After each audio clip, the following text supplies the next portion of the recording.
Iran ಮತ್ತು America ಮಧ್ಯೆ ಇನ್ನೇನು ಒಪ್ಪಂದವಾಗಿಯೇ ಹೋಯಿತು. ಹಾಗಾಗಿಯೇ ನಿಮಗೆ ಇಬ್ಬರ ಮಧ್ಯೆ ಒಂದು ರೀತಿಯ ಕದನ ವಿರಾಮ ಬಂದಿದೆ.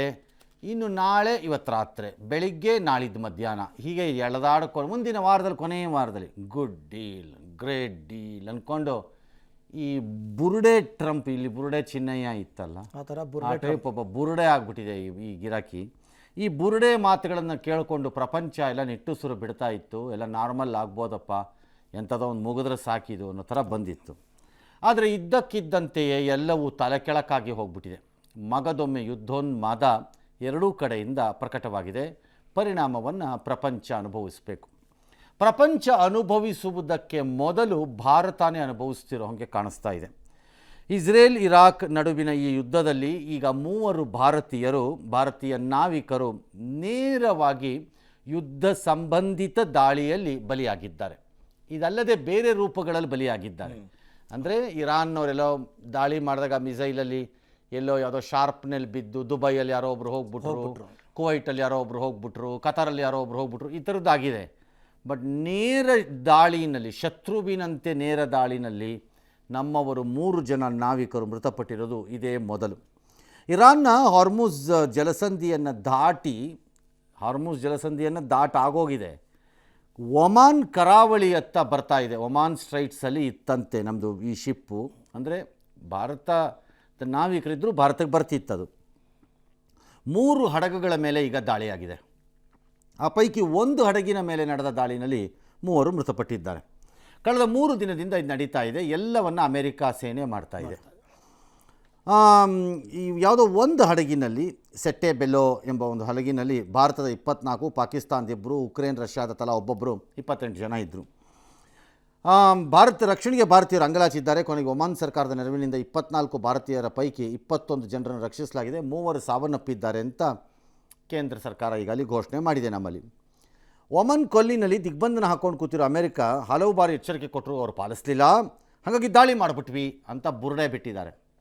ಹೇಡಿಗಳು ಅಮೆರಿಕದವ್ರು. ನನ್ನ ಪ್ರಕಾರದಲ್ಲಿ ಸಣ್ಣ ಪುಟ್ಟ ಅವ್ರ ಮೇಲೆ ದಾಳಿ ಮಾಡಿ ಮಜಾ ನೋಡ್ತಾರೆ. ನಿಮಗೆ ತಾಕತ್ತಿದ್ರೆ ಚೈನಾ ಮೇಲೆ ಮಾಡ್ರಪ್ಪ ನೋಡೋಣ. ನಿಮಗೆ ತಾಕತ್ತಿದ್ರೆ ರಷ್ಯಾ ಮೇಲೆ ಮಾಡ್ರಪ್ಪ ನೋಡೋಣ. ಬುರುಡೆ ದಾಸರು ಮಾಡಿ ನೋಡೋಣ. ಚೈನಾ ತೈವಾನು ನಂಗೆ ಹೆದರ್ಸತ್ತಲ್ಲಪ್ಪ, ತೈವಾನು ನಿಮ್ಮ ರಕ್ಷಣೆ ಒಳಗಡೆ ಇದೆಯಲ್ವಪ್ಪ, ಮಾಡಿಪ್ಪ ನೋಡೋಣ. ಸೌತ್ ಕೊರಿಯಾ ನಿಮಗೆ, ನಾರ್ತ್ ಕೊರಿಯಾ ಸೌತ್ ಕೊರಿಯಾ ನಂಗೆ ಎದುರಿಸತ್ತಲ್ವಪ್ಪ, ಸೌತ್ ಕೊರಿಯಾನು ನೀವೇ ತಾನೇ ರಕ್ಷಣಾ ಪಾಲಕರು ಅಂತ ನಿಂತ್ಕೊಂಡ್ಬಿಟ್ಟಿರೋದು ಪ್ರಭೂತಿಗಳು. ನೀವು ಏನು ದೊಡ್ಡ ನೀವೊಬ್ಬರೇ ಮೀಸೆ ಬಿಟ್ಟವ್ರ ಥರ. ಅದ್ಯಾಕೆ ನಾರ್ತ್ ಕೊರಿಯಾ ಹೆದರಿಸಿ ನೋಡೋಣ. ಅಲ್ಲಿ ಓಡೋಗ್ಬಿಟ್ಟು ಕೈ ಕೂಲಿಗ್ಬಿಟ್ಟು ಪ್ಯಾಂಟ್ ಮೇಲೆ ಎಳ್ಕೊಂಬರ್ತಾನೆ ಈ ಪಾರ್ಟಿ. ಹೌದು, ಅದ್ಯಾಕೆ ಮಾಡಲ್ಲ? ಅದೇ ಬಡಪಾಯಿಗಳು ಸಿಕ್ಕಿದ ಕಡೆ ಹೊಡೆಯೋದು, ತನ್ನ ಪ್ರತಾಪ ಅಂತ ತೋರಿಸೋದು. ಇದು ಅಮೇರಿಕದ ಹಣೆ ಬರಹ. ಯಾವ ಯುದ್ಧದಲ್ಲೂ ಅದು ಬಲಿಷ್ಠರನ್ನು ಫೇಸ್ ಮಾಡಲ್ಲ. ಬರೀ ಆ ಥರ ವೀಕ್ ಅವರು. ನಾನು ಹೇಳಿದ್ದು ಮಾಡರ್ನ್ ಡೇನಲ್ಲಿ, ಹಿಂದೆ ಅಲ್ಲ. ಇದರ ಪರಿಣಾಮ ಪಾಲಿಸ್ಲಿಲ್ವಂತೆ, ಹಂಗಾಗಿ ಮಾಡಿಬಿಟ್ವಿ ಅಂತ ಸಮರ್ಥನೆ. ಹೆಂಗೆ ಸಮರ್ಥನೆ ಮಾಡ್ತಾರೆ? ಅಮೇರಿಕ ಯಾರು ಫಸ್ಟ್ ಆಫ್ ಆಲ್ ಈ ದಿಗ್ಬಂಧನ ಹಾಕೋಕ್ಕೆ? ಈ ಪ್ರಶ್ನೆ ಒಂದು ದೇಶನೂ ಕೇಳೋದಿಲ್ಲ ಯಾರು ದಿಗ್ಬಂಧನ ಹಾಕಕ್ಕೆ ನೀನು? ಓಕೆ, ಹಾರ್ಮೂಸ್ಗೆ ಹಾಕಕ್ಕೆ ಇರಾನ್ ಯಾರು ಅಂತ ಕೇಳಿದ್ದು ಹೆಂಗೆ ಕೇಳ್ತೀವೋ ಹಾಗೆ ನೀನು ಹಾಕಕ್ಕೆ ಯಾರು? ಹಾಕಿದ್ರೆ ವಿಶ್ವಸಂಸ್ಥೆ ಹಾಕಬೇಕಪ್ಪ. ಹೌದು, ವಿಶ್ವಸಂಸ್ಥೆಯ ಮೂಲಕ ಹಾಕಿಸಿದ್ರೆ ಅದಕ್ಕೊಂದು ಮರ್ಯಾದೆ ಅಂತಿದೆ. ಪ್ರಪಂಚವೆಲ್ಲ ಸೇರಿ ಪ್ರಪಂಚಕ್ಕಾಗುತ್ತಿರುವ ಅನಾಹುತವನ್ನು ತಪ್ಪಿಸಲು ಕ್ರಮ ತೆಗೆದುಕೊಂಡಿದ್ದಾರೆ ಅಂತಿದೆ. ಇಲ್ಲಿ ಆ ವಿಶ್ವಸಂಸ್ಥೆಯನ್ನು ನಾನು ಮೊನ್ನೆನೇ ಹೇಳಿದೆ, ಅದೊಂದು ಗೂಡಂಗಡಿ ಇದ್ದಂಗೆ, ಪಾನ್ ಅಂಗಡಿ. ಅದು ಯಾವನ್ ಬೇಕಾದ್ರೂ ಪಾನ್ ಹಾಕೊಂಡು ಯಾರ ಮುಖಕ್ಕೆ ಬೇಕಾದ್ರೂ ಉಕ್ಕೋಬೋದು ಅಷ್ಟೇ. ಅಲ್ಲಿ ಅವನು ಒರೆಸ್ಕೊಂಡು ಹೋಯ್ತಾ ಇರ್ತಾನೆ ಆಚೆಗೆ ಸುಮ್ಮನೆ. ಇದು ಹಣೆ ಬರಹ. ಅದು ಈ ವಿಶ್ವಸಂಸ್ಥೆ ಎಂಬ ಬೆನ್ನುಮೂಳೆ ಇಲ್ಲದ ಒಂದು ಶ್ರೀಮಂತ ಸಂಸ್ಥೆ ದುಡ್ಡು ಖರ್ಚು ಮಾಡ್ಕೊಂಡು ಎಲ್ಲದಕ್ಕೂ ಬಿಲಿಯನ್ಸ್ ಆಫ್ ಡಾಲರ್ಸ್ ವೇಸ್ಟು, ಸಂಬಳ ಮತ್ತು ಪೆನ್ಷನ್ಗಳ ಹೆಸರಿನಲ್ಲಿ ಚೆನ್ನಾಗಿ ತಿಂತಾರೆ ಎಲ್ಲ ಕೂತ್ಕೊಂಡಲ್ಲಿ. ಅದೊಂದು ಬೋಗಸ್ ಸಂಸ್ಥೆ. ಅದು ಏನೂ ಪ್ರಯೋಜನ ಇಲ್ಲ. ಅದೊಂದು ಬೋಗಸ್ ಸಂಸ್ಥೆ ಅಂತ. ಅದರಲ್ಲಿ ಇವ್ರು ತೀರ್ಮಾನ ಮಾಡಿಬಿಟ್ರಂತೆ, ಇವ್ರು ಹಾಕಿಬಿಟ್ರಂತೆ. ನಾಳೆ ಚೈನಾ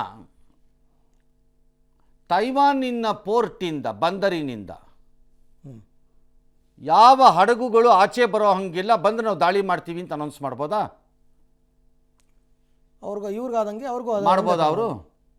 ಸೌತ್ ಕೊರಿಯಾ ಅಪ್ಪಿತಪ್ಪಿ ನಾರ್ತ್ ಕೊರಿಯಾ, ಸೌತ್ ಕೊರಿಯಾ ಬಂದರುಗಳಿಂದ ಯಾವುದಾದ್ರೂ ಶಿಪ್ಪು ಒಳಕ್ಕೂ ಹೊರಕ್ಕೂ ಬಂದು ನಾವು ಹೊಡಿತೀವಿ ಅಂತ ಅಂದ್ಬಿಟ್ಟು ಅನೌನ್ಸ್ ಮಾಡ್ಬೋದಾ? ಯುದ್ಧದಲ್ಲಿರುವಂತಹ ರಷ್ಯಾ ಯುಕ್ರೇನಿನ ಬಂದರುಗಳಿಂದ ಯಾವುದಾದ್ರೂ ಶಿಪ್ ಈಚೆ ಆಚೆ ಓಡಾಡಿದ್ರೆ ಹೊಡೆದಾಕ್ತೀವಿ ಗ್ಯಾರಂಟಿ ಅಂತ ಬಿಟ್ಟು ಅನೌನ್ಸ್ ಮಾಡ್ಬೋದಾ? ಅವ್ರು ಮಾಡ್ಬೋದಾ? ಅವ್ರು ಮಾಡೋಂಗಿಲ್ವಾ? ಇವ್ರಿಗೊಂದು ನೀವು ನ್ಯಾಯ ಮಾಡ್ಬೋದಾ? ಬರೋದು ಏನು ನೀವೇನು ಅಂತಾರಾಷ್ಟ್ರೀಯ ನೀವು ವಿಶ್ವಸಂಸ್ಥೆನಾ? ಯಾರು ಕೇಳೋರಿಲ್ಲ. ಅದೇ ಯಾಕೆ ಅಂತ ಅದೇ ಪ್ರಶ್ನೆ ಸರ್. ಅದಕ್ಕೆ ಹೇಳ್ತಿರೋದು, ಒಂದಾಗಿ ಹಿಡ್ಕೊಂಡು ಒಂದು ದಿನ ಬರುತ್ತೆ, ಇವ್ರಿಗೂ ಹುಡುಕೊಂಡು ಹೊಡಿತಾರೆ. ನಾನು ಹೇಳಿದ್ದೀನಿ, ಆ ದಿನ ಏನು ದೂರ ಇಲ್ಲ, ನಮ್ಮ ಕಣ್ಣು ಮುಂದೆನೇ ಆದರೂ ಆಗ್ಬಿಡ್ಬೋದು ಅದು. ಈಗ ಹೋಗ್ತಿರೋ ರೀತಿ ನೋಡಿದ್ರೆ ಅಮೆರಿಕದ ಹಣೆ ಬರಹಕ್ಕೆ ಒಂದು ದಿನ ಅದಾದರೂ ಆಗ್ಬೋದು ಅದು. ಅಲ್ಲ, ಇಡೀ ಜಗತ್ತು ಅವ್ರ ವಿರುದ್ಧ ತಿರುಗಿ ಬಿದ್ದರೆ ಅದನ್ನೇ ತಿರುಗಿ ಬೀಳಬೇಕಿತ್ತು ಅವ್ರು ಆಡ್ತಿರೋ ಆಟಗಳಿಗೆ. ಒಂದು ಕಡೆ ಟ್ಯಾಕ್ಸು, ಒಂದು ಕಡೆದೇನೋ ಇದು ಟ್ಯಾರಿಫ್ಸು, ಅದು ಇನ್ನೊಂದು ಕಡೆ ಏನೋ ಇದು, ಇನ್ನೊಂದು ಕಡೆ ಏನೋ ಇಮಿಗ್ರೇಷನ್ ಗಲಾಟೆಗಳು, ಇನ್ನೊಂದು ಕಡೆ ಇನ್ನೇನೋ ಗಲಾಟೆಗಳು. ಬರೀ ಗಲಾಟೆ ದೇಶ ಆಗೋಯ್ತದು. ಹೌದು, ತರಲೆ ಗಲಾಟೆ ಕಚಡ. ಇನ್ನು ದಿಗ್ಬಂಧನ ನಾವು ಕೂತಿದ್ವಿ, ಅದಕ್ಕೆ ದಾಳಿ ಮಾಡಿದ್ದಾರೆ. ಅದಕ್ಕೆ forward siemens union of India ಹೇಳ್ತಾ ಇದೆ, ಅಂದರೆ ಸೀ ಫೇರರ್ಸ್ದು, ಅಂದರೆ ನೌಕಾ ಹಡಗುಗಳಲ್ಲಿ ಕೆಲಸ ಮಾಡೋರು ಸಂಘ, ಅವ್ರು ಹೇಳ್ತಿದ್ದಾರೆ, ಆಯ್ತಪ್ಪ ಅವ್ರು ಕೇಳಲಿಲ್ಲ ನಿಮ್ಮ ಮಾತನ್ನ ಅಂತ ಇಟ್ಕೊಳ್ಳೋಣಪ್ಪ. ನೀವೇನು ಮಾಡಬೇಕಾಗಿತ್ತು? ಆ ಹಡಗನ್ನು ಪ್ರವೇಶ ಮಾಡಿ ಅದನ್ನು ವಶಕ್ಕೆ ತೊಗೋಬೋದಾಗಿತ್ತು. ಅದಕ್ಕೆ ಹೆಲ್ ಫೈರ್ ಮಿಸೈಲನ್ನು ಫೈರ್ ಮಾಡಿರೋದು ಇವರು. ಎಂಜಿನ್ ರೂಮಿಗೆ ಫೈರಿಂಗ್ ಯಾಕೆ ಮಾಡೋಕ್ಕೆ ಹೋಗ್ತೀರಿ? ಮಿಸೈಲನ್ನು ವಶ ತೊಗೋಬೋಗಿತ್ತು. ಯಾಕೆ? ಈ ಕಮರ್ಷಿಯಲ್ ವಾಣಿಜ್ಯ ಹಡಗುಗಳೇನಿವೆ, ಅದು ತೈಲ ಆಗಲಿ ಅಥವಾ ಆಹಾರ ಪದಾರ್ಥಗಳಾಗಲಿ ಅಥವಾ ಏನನ್ನೇ ಸಾಗಿಸೋವಾಗಲಿ, ಅವು ಸಿಟ್ಟಿಂಗ್ ಡಕ್ಸು. ಬೇಕಾದ್ರೆ ಫೈಡ್ ಅಂತ ಒಡಿಸ್ಕೊಳ್ಳೋಕ್ಕೆ ಕೂತಿರೋ ಬಾತ್ಕೋಳಿಗಳ ಥರ ಇರ್ತವೆ. ದಪ್ಪಕ್ಕೆ ಒಳ್ಳೆ ಅವುಗಳ ಹತ್ರ ಯಾವ ಸ್ವಯಂ ರಕ್ಷಣೆನೂ ಇಲ್ಲ ಅವುಗಳ ಹತ್ರ. ಅವು ಬೇಕಾಗಿಲ್ಲ. ಅದು ಅವು ವಾರ್ಶಿಪ್ ಅಲ್ಲ, ಅವು ಯುದ್ಧದ ಹಡಗುಗಳಲ್ಲ. ಅವು ವಾಣಿಜ್ಯ ಬಳಕೆಗೆ ಸಾಮಾನುಗಳು ಸರಂಜಾಮುಗಳನ್ನು ಸಾಗಿಸೋವಂಥದ್ದು ಅಷ್ಟೇ. ಹಾಗಾಗಿ ಅದೊಂದು ಬಾತ್ಕೋಳಿ ಕೂತಿರುತ್ತೆ. ನೀನು ಸುಮ್ಮನೆ ಒಳಕೋಗ್ಬಿಟ್ಟು ನಿಲ್ಲಿಸು ಅಂದ್ರೆ ನಿಲ್ಲಿಸ್ತಾರಷ್ಟೇ. ಅವ್ರಿಗಿನ್ನೇನು ಕೆಲಸವಿಲ್ಲ. ನೀನು ಹತ್ಬಿಟ್ಟು ಒಳಗೋಗ್ಬಿಟ್ಟು ಸೀಸ್ ಮಾಡ್ಬೋದು ಬೇಕಿದ್ದರೆ. Nothing will happen. ಅದಕ್ಕೆ ಹೊಡೆಯೋದು ಯಾಕೆ? ಇದು ಭಾಳ ಅಮೇರಿಕಾನೋ ರಾಜತಾಂತ್ರಿಕನ ಕರೆಸಿದೀಯಂತೆ, ಏನಕ್ಕಪ್ಪ ಹಿಂಗೆ ಮಾಡಿದೀಯಂತೆ. ಈ ಡ್ರಾಮಾ ಎಲ್ಲ ನಿಲ್ಲಿಸ್ಬಿಡಿ. ನಮ್ಮದು ಇಂಡಿಯಾನವರು ವಿಧ ಡ್ರಾಮಾನೇ. ಏನೂ ಮಾಡೋಕ್ಕಾಗಲ್ಲ ಇವ್ರ ಕೈಯಲ್ಲಿ. ನಾಳೆ ಏನಾದ್ರು ಮಾಡಿದ್ರೆ ಅವರು ಪ್ರೈವೇಟ್ಲಿ ಕೇಸ್ ಗೀಸನ್ ಸರ್ಕಾರದ ಮೇಲೆ ಫೈಲ್ ಮಾಡಬೇಕಷ್ಟೇ. ಅಮೆರಿಕನ್ಸ್ ಮೇಲೆ ಫೈಲ್ ಮಾಡಬೇಕು, ಇನ್ನೇನೂ ಆಗಲ್ಲ.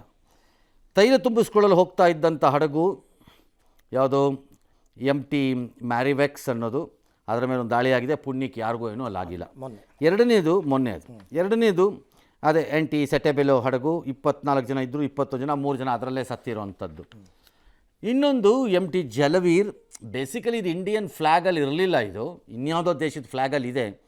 ಬಟ್ ಭಾರತಕ್ಕೆ ಅದು ಸಾಮಾನು ತೈಲವನ್ನು ಸರಬರಾಜು ಮಾಡ್ತಾ ಇರೋವಂಥ ಕಾಂಟ್ರಾಕ್ಟಲ್ಲಿರುವಂಥ ಹಡಗದು. ಅದಕ್ಕೆ ಮಾಡಿದ್ದಾರೆ. 24 ಜನರದ್ದು ರಕ್ಷಣೆ ಆಗಿದೆ. ಪುಣ್ಯಕ್ಕೆ ಯಾರಿಗೂ ಏನೂ ಆಗಿಲ್ಲ. ಅಲ್ಲ ಸರ್, ಇವಾಗ ಭಾರತದ ಹಡಗುಗಳನ್ನೇ ಟಾರ್ಗೆಟ್ ಮಾಡಿದ್ದಾರೆ ಅಂತ. ಭಾರತದ ಹಡಗನ್ನೇ ಮಾಡಿಲ್ಲ, ಬೇರೆ ಹಡಗುಗಳಿಗೂ ಮಾಡಿದಾರಲ್ಲಿ. ನೀವು ವರದಿ ಮಾಡಿಲ್ಲ, ಇದನ್ನು ವರದಿ ಮಾಡ್ತಾ ಇದ್ದೀರಿ ಅಷ್ಟೇ. ಈಗ ಕಳೆದ 1 ತಿಂಗಳಲ್ಲಿ ಭಾಳ ಬೇರೆ ಹಡಗುಗಳಿಗೂ ಆಗಿದೆ ಇದು ಹಣೆ ಬರಹ. ಫ್ರೆಂಚ್ ಆಗಿದೆ, ಇಟಾಲಿಯನ್ ಏನೋ ಒಂದು ಆಗಿರಬೇಕು, ಎಲ್ಲ ಆಗಿದೆ ಅಲ್ಲಿ. ಕ್ವಶನ್ ಈಸ್ ಅದಲ್ಲ. ನಂಬರ್ 1, ಅವರು ಹಾರ್ಮೋಸನ್ನು ಬ್ಲಾಕ್ ಮಾಡಿ ಅಂತಾರಾಷ್ಟ್ರೀಯ ವ್ಯಾಪಾರವನ್ನು ಹಾಳು ಮಾಡ್ತಾರೆ ಅನ್ನೋದಿದ್ರೆ, ಆಯಿಲ್ ವಿಚಾರದಲ್ಲಿ, ಪೆಟ್ರೋಲು ಅಥವಾ ಡೀಸೆಲ್ ವಿಚಾರದಲ್ಲಿ ಅಥವಾ ಯಾವುದೇ ತೈಲ ವಿಚಾರದಲ್ಲಿ ನೀವು ಅದೇ ಮಾಡೋದಾದರೆ ಯಾಕೆ? ಓಕೆ. ಎರಡನೇದು, ಭಾರತದ 3 ಯಾಕೆ ಟಾರ್ಗೆಟ್ ಮಾಡಿದ್ದಾರೆ ಇವರು? ಭಾರತಕ್ಕೆ ಬರ್ತಾ ಇದ್ದಿದ್ದು ಅಥವಾ ಭಾರತಕ್ಕೆ ಹೋಗಬೇಕಾಗಿದ್ದನ್ನು? ನನಗೆ ನಿಜ ಅಂತ ನಾನು ಹೇಳಿಲ್ಲ, ಇದು ಊಹೆ ಅಷ್ಟೇ. ನನಗೇನು ಆಶ್ಚರ್ಯ ಇಲ್ಲ ಇದರಲ್ಲಿ. ಅಮೆರಿಕದ ತೈಲ ಕಂಪನಿಗಳು ಮತ್ತು ಅಲ್ಲಿಯ ಸರ್ಕಾರ ಇದರಲ್ಲಿ ಭಾಗಿದಾರರಾಗಿದ್ದರೆ. ಯಾಕೆ ಸರ್? ಯಾಕೆ? ನಾವು ಈ ಕಡೆಯಿಂದ ಆಯಿಲನ್ನು ಖರೀದಿ ಮಾಡ್ತಾ ಇದ್ದೀವಿ. ಹೌದು. ಅಮೆರಿಕದ ಒತ್ತಡ ನಮ್ಮ ಮೇಲೆ ಏನಿದೆ ಅಂದರೆ, ನಮ್ಮ ಆಯಿಲ್ ಖರೀದಿ ಮಾಡಿ ಅಂತ. ಅವರದ್ದು ಮತ್ತು ವೆನೆಜುಲಾದ ಆಯಿಲ್ ಇದೆ ಅವ್ರ ಹತ್ರ. ಈಗ ಆ ಆಯಿಲನ್ನು ಖರೀದಿ ಮಾಡಿ ಅಂತ ಒತ್ತಡ ಇದೆ.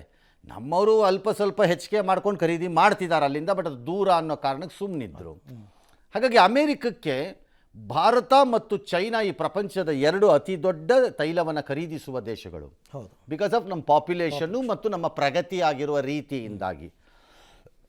ನಾವಿಬ್ಬರೂ ಡಿಪೆಂಡೆಂಟ್ ಆಗಿರೋದು. ಇರಾನ್ ಕಡಿಮೆ ಇತ್ತು, ನಮ್ಮದು ಬೇರೆ ಬೇರೆದಿತ್ತು. ಅಲ್ಲಿ ಹಾರ್ಮೋಸಲ್ಲಿ ಬರ್ತಾ ಇದ್ದಿದ್ದರಲ್ಲಿ ಬೇರೆ ಬೇರೆ ಇತ್ತು. ಸೌದಿ ಇತ್ತು, ಕುವೈಟ್ ಇತ್ತು, ಕತಾರ್ ಗ್ಯಾಸ್. ಕತಾರಲ್ಲಿ ತೈಲ ಉತ್ಪನ್ನ ಕಡಿಮೆ ಇಲ್ಲವೇ ಇಲ್ಲ, ಆಲ್ಮೋಸ್ಟ್ ಇಲ್ಲ. ಗ್ಯಾಸಲ್ಲಿ ನ್ಯಾಚುರಲ್ ಗ್ಯಾಸ್ ಜಾಸ್ತಿ. ಇವೆಲ್ಲ ಅಲ್ಲಿಂದ ಬರ್ತಿತ್ತು. ಅದು ಬಿಟ್ಟರೆ ನಮಗೆ ರಷ್ಯಾಯಿಂದ ಆಯಿಲ್ ತೊಗೋತಿದ್ವಿ.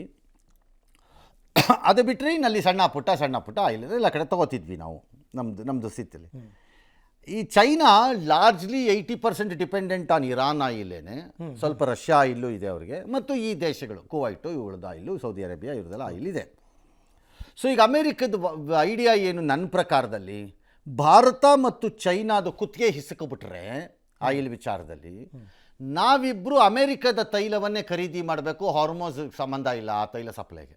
ಹೆದರ್ಸೋದು ನನ್ನ ಪ್ರಕಾರ ಇದೊಂದು ಡೀಪ್ ಪಿತೂರಿ ಮತ್ತು ಷಡ್ಯಂತ್ರ ಇದ್ದಂಗಿದೆ. ಇದು ಷಡ್ಯಂತ್ರ ಪದ ಬಳಸ್ತೆ, ಸಾಮಾನ್ಯವಾಗಿ ಬಳಸಲ್ಲ. ಷಡ್ಯಂತ್ರ ಇದ್ದಂಗಿದೆ. ಇದು ನೋಡಿದ್ರೆ ಯಾಕೋ ಕಾನ್ಸ್ಪಿರಸಿ ಇದ್ದಂಗಿದೆ. ಅದರಲ್ಲಿ ತೈಲ ಕಂಪನಿಗಳು ಮತ್ತು ಅಮೆರಿಕದ ಸರ್ಕಾರಗಳ ಭಾಗಿಯಾದಂಗಿದೆ. ನಮ್ಮನ್ನು ಫೋರ್ಸ್ ಮಾಡ್ತಿದ್ದಾರೆ ಟುವರ್ಡ್ಸ್ ಅಮೆರಿಕನ್ ಆಯಿಲ್ ಅಂತ ಅನ್ಸುತ್ತೆ. ಅದಕ್ಕೆ ರಷ್ಯಾ ಮೇಲೆ ಇದು ನಿರ್ಬಂಧ ಹಾಕ್ಬಿಡ್ತೀವಿ, ರಷ್ಯಾ ಆಯಿಲ್ ನೀವು ತೊಗೊಳಂಗಿಲ್ಲ. ನೀನು ಯಾವನು ಬಾಯಿ ಮುಚ್ಕೊಂಡು ಕೂತ್ಕೊಳ್ಳೋ ಅನ್ಬೇಕು, ಯಾವನಾರು ಒಬ್ಬ ಅದನ್ನು ಹೇಳಲ್ಲ, ಯಾರು ಹೇಳ್ತಿಲ್ಲ. ನೀನು ಯಾವನು ರಷ್ಯಾ ಆಯಿಲ್ ತೊಗೋಬೇಡ, ಅಲ್ಲ ಆಯಿಲ್ ತೊಗೋಬೇಡ, ಇಲ್ಲ ಆಯಿಲ್ ತೊಗೋಬೇಡ ಅಂತ ಹೇಳೋಕ್ಕೆ ನಾವು ಹೇಳ್ತೀವಿ 1000 ನಾಳೆ. ನೀನು ಕತ್ತೆ ಕಾಯಕ್ಕೆ ತೊಗೋತಾ ಇದೆಯಲ್ಲ ರಷ್ಯಾಯಿಂದ ಏನೇನಾರು ಅಂತ ನಾವು ಕೇಳ್ಬೋದು ಅಂತ. ಯಾರೂ ಕೇಳ್ತಿಲ್ಲ. ಈಗ ನನಗಿರೋ ಕುತೂಹಲ ಭಾರತ ಏನು ಮಾಡುತ್ತೆ ಅನ್ನೋ ಕುತೂಹಲ ನನಗಿಲ್ಲ. ಯಾಕಂದರೆ ಭಾರತ ಏನೂ ಮಾಡೋಕ್ಕಾಗಲ್ಲ. ಭಾರತದ ಕೈಲಿ ಅಂಥ ದೊಡ್ಡ ಶಕ್ತಿ ಇದೆ ಅಂತ ನಾನು ನಂಬಲ್ಲ. ಅಂತಾರಾಷ್ಟ್ರೀಯ ಮಟ್ಟದಲ್ಲಿ ಒಂದಿಷ್ಟು ಗೌರವ ಇರ್ಬೋದು, ನಾವು ಪ್ರಗತಿ ಮಾಡ್ತಾ ಇದ್ದೀವಿ ಅಂತ ಇರಬಹುದು, ನಮ್ಮದು ದೊಡ್ಡ ಎಕಾನಮಿ ಆಗ್ತಾ ಇದೆ, ಆರ್ಥಿಕ ಶಕ್ತಿ ಆಗ್ತಾ ಇದ್ದೀವಿ ಅಂತ ಇರಬಹುದು, ನಮ್ಮ ಪ್ರಧಾನಿಗೆ ಒಂದಿಷ್ಟು ಹೆಚ್ಚಿನ ಗೌರವ ಸಲ್ಲಿಕೆ ಇರಬಹುದು, ಗೆಳೆತನಗಳು ಹೆಚ್ಚಾಗಿರಬಹುದು, ನಮ್ಮ ವ್ಯಾಪಾರ ವಹಿವಾಟು ಹೆಚ್ಚಾಗಿರಬಹುದು, ಎಲ್ಲ ಇರಬಹುದು.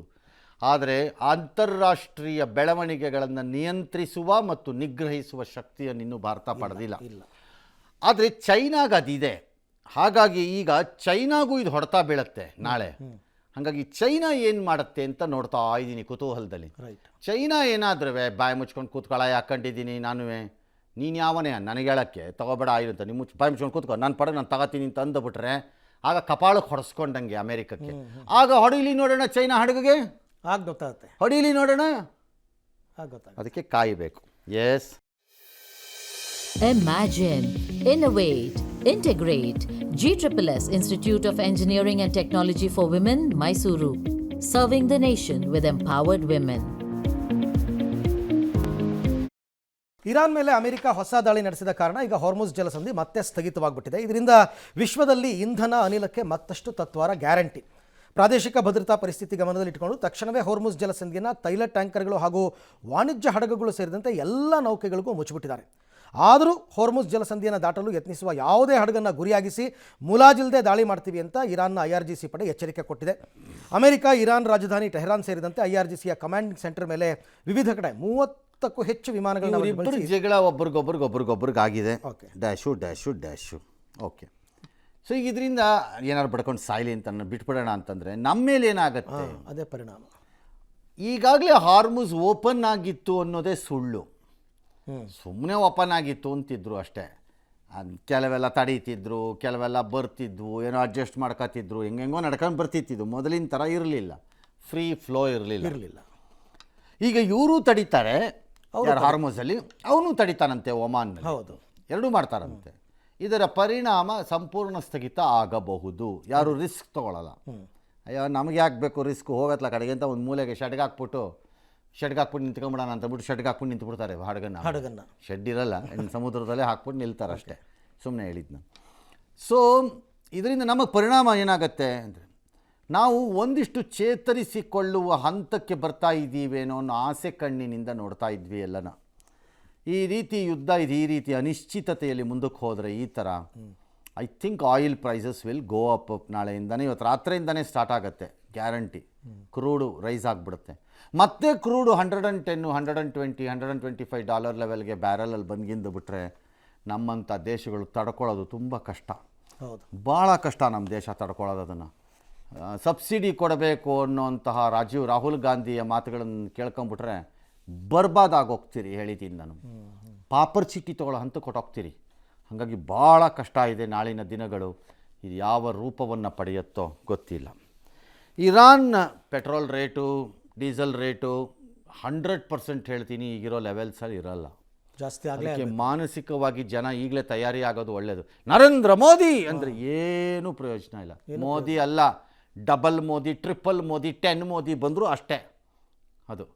ಅದನ್ನು ಸರ್ಕಾರನೇ ವಹಿಸ್ಕೊಂಡ್ಬಿಡ್ಬೇಕಾದ ದುಡ್ಡನ್ನು ಅಂದರೆ ಎಲ್ಲನೂ ಸರ್ಕಾರನೇ ವಹಿಸ್ಕೊತಿರ್ಬೇಕು. ಟ್ಯಾಕ್ಸ್ ಮಾತ್ರ ಯಾವನೂ ಕಟ್ಟಬಾರ್ದು. ಈ ದೇಶದಲ್ಲಿ ನಾವು ಟ್ಯಾಕ್ಸ್ ಕಟ್ಟೋದಾ ನಾವೇನು ಅಂತ ಕೆಲವರು ಕೇಳ್ತಾರೆ. ಬೇರೆ ಎಲ್ಲ ಲಾಭ ಪಡ್ಕೋತಾರೆ, ಎಲ್ಲ ಸಬ್ಸಿಡಿಗಳು ತಗೋತಾರೆ, ಟ್ಯಾಕ್ಸ್ ಮಾತ್ರ ಕಟ್ಟಲ್ಲ ಅವರು. ಪ್ರಶ್ನೆ ಮಾತ್ರ ಅನ್ನೋರಿಗೆ. ಹಾಗಾಗಿ ಇಂಥ ದೇಶನ ಉದ್ಧಾರ ಮಾಡೋಕ್ಕೆ ಸಾಧ್ಯವೂ ಇಲ್ಲ, ಅನುಭವಿಸ್ತೀವಿ ಮೋಸ್ಟ್ಲಿ ಇದು ಮುಂದುವರೆದ್ರೆ. ಇರಾನ್ ಅಣ್ವಸ್ತ್ರ ಹೊಂದಿದ್ರೆ ಮಧ್ಯಪ್ರಾಚ್ಯವನ್ನೇ ನಾಶ ಮಾಡ್ತಾ ಇತ್ತು, ಇಸ್ರೇಲ್ ಅಸ್ತಿತ್ವದಲ್ಲಿ ಇರ್ತಿರಲಿಲ್ಲ, ನಮ್ಮೇಲೂ ಮಾಡ್ತಿದ್ರು ಅಂತ ಟ್ರಂಪ್ ಒಂದು ಬುರ್ಡೆ ಬಿಟ್ಟಂಗಿದೆ.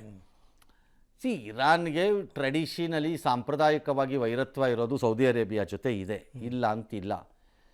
ಆದರೆ ಅಣ್ವಸ್ತ್ರ ಹೊಂದಿದ್ರೆ ಹಾಕ್ತಿತ್ತು ಅಂತ ಹೇಳೋದು ಅಷ್ಟು ಸುಲಭ ಅಲ್ಲ. ಕಾರಣ ಹಾಕಿದ್ರೆ ಇನ್ನೊಬ್ಬರು ಹಾಕ್ತಾರೆ ಅನ್ನೋ ಅರಿವು ಎಲ್ಲ ದೇಶಕ್ಕೂ ಇರಬೇಕು. ಅಂದರೆ ಬರೀ ಊಹಾತ್ಮಕವಾಗಿ ಹೇಳಿರೋದು, ನನ್ನ ಹೆದರ್ಸಕ್ಕೆ ತನ್ನಂತ ಮತ್ತು ಈಗ ಒಪ್ಪಂದಕ್ಕೆ ಭಾಳ ಹತ್ತಿರದಲ್ಲಿದ್ವಿ, ಆದರೆ ಇರಾನ್ ನಮ್ಮನ್ನು ಮೂರ್ಖರನ್ನಾಗಿ ಮಾಡೋಕ್ಕೆ ಹೋಗ್ಬಿಡ್ತು, ಸಿಗಾಕೊಂಬಿಟ್ಟಿದೆ. ಇವತ್ತು ರಾತ್ರಿ ಕಾದಿದೆ ಮಾರಿ ಹಬ್ಬ ಇರಾನ್ಗೆ. ಮಾಡ್ತೀವಲ್ಲಿ ಕಾರ್ಗ ದ್ವೀಪ ವಶಪಡಿಸ್ಕೋತೀವಿ, ಅವ್ರದ್ದು ಮೂಲಭೂತ ಸೌಕರ್ಯಗಳನ್ನೆಲ್ಲ ನಾಶ ಮಾಡಾಕ್ಬಿಡ್ತೀವಿ ಇವತ್ತು ರಾತ್ರಿ ಅಂತ ಸಾಯೊಬ್ಬರು ಬಿಟ್ಟವ್ರೆ ಒಂದನ್ನು. ಈ ಥರದ ರೈಲು ಮತ್ತು ಈ ಥರದ ಬುರುಡೆನ ನಮ್ಮ ಕೈ ಕೇಳಿಸ್ಕೊಂಡು ಸಾಕಾಗಿ ಹೋಗಿದೆ. ಇವ್ರು ಹೇಳಿದ್ಮೇಲೆ ಇರಾನ್ನವ್ರು ಕಪ್ಪಾಳು ಕೊಡಿತಾರೆ ಹಿಡ್ಕೊಂಡು ಎಲ್ಲ ಕಡೆಯಲ್ಲಿ. ಈಗ ಏನಾಗುತ್ತೋ ಗೊತ್ತಿಲ್ಲ. ಇವತ್ತು ರಾತ್ರಿ ಏನೋ ಮಾಡಿಬಿಡ್ತೀನಿ ಅಂತ ಇವರು ಬುರುಡೆ ಬಿಡ್ತಾ ಇದ್ದಾರೆ. ಅವ್ರು ರಾತ್ರಿ ಅದು ಏನು ಮಾಡ್ತಾರೆ ನೋಡೋಣ. ಆಮೇಲೆ ಅಲ್ಲಿಗೆ ಈ ಶಾಂತಿ ಮಾತುಕತೆ ಅನ್ನೋದು ಮುಗಿದ ಕಥೆನಾ ಸರ್ ಇದು? ಸದ್ಯಕ್ಕೆ ನೋಡಿದ್ರೆ ಶಾಂತಿ ಮಾತುಕತೆ ಸ್ಥಗಿತವಾದಂಗಿದೆ, ಅದ್ರದ್ದೇನಿಲ್ಲ. ಅಂದರೆ ಈ ಮಧ್ಯದಲ್ಲಿ ಭಾರತದ ರೂಪಾಯಿ ಮೌಲ್ಯ 95 ರೂಪಾಯಿ 52 ಪೈಸೆಗೆ ಹೋಯಿತು, ಇನ್ನೂ ಹೋಗುತ್ತೆ. ಈಗ 100 ರೂಪಾಯಿಗೆ ಹೋಗೋದ್ರಲ್ಲಿ ಯಾವ ಸಮಸ್ಯೆನೂ ಇಲ್ಲ. ಇದರಲ್ಲಿ ನಮ್ಮದು ವಿದೇಶಿ ವಿನಿಮಯ ಕರಗತಾ ಇರೋ ಹಿನ್ನೆಲೆಯಲ್ಲಿ ಆಗ್ತಾ ಇರೋ ಅನಾಹುತಗಳಿಗೆ ನಮ್ದು ಈಗ 100 ರೂಪಾಯಿಗೆ ಹೋಗುತ್ತೆ. ಈಗ 100% ಈಗ 100 ರೂಪಾಯಿಗೆ ಬಂದುಬಿಡುತ್ತೆ. ಇದು ಮೋಸ್ಟ್ಲಿ ನಮ್ಮದು ಇಂಡಿಯನ್ ರೂಪಿ ಕೊಲ್ಯಾಪ್ಸ್ ಆಗೋಗ್ತಾ ಇದ್ದೀವಿ.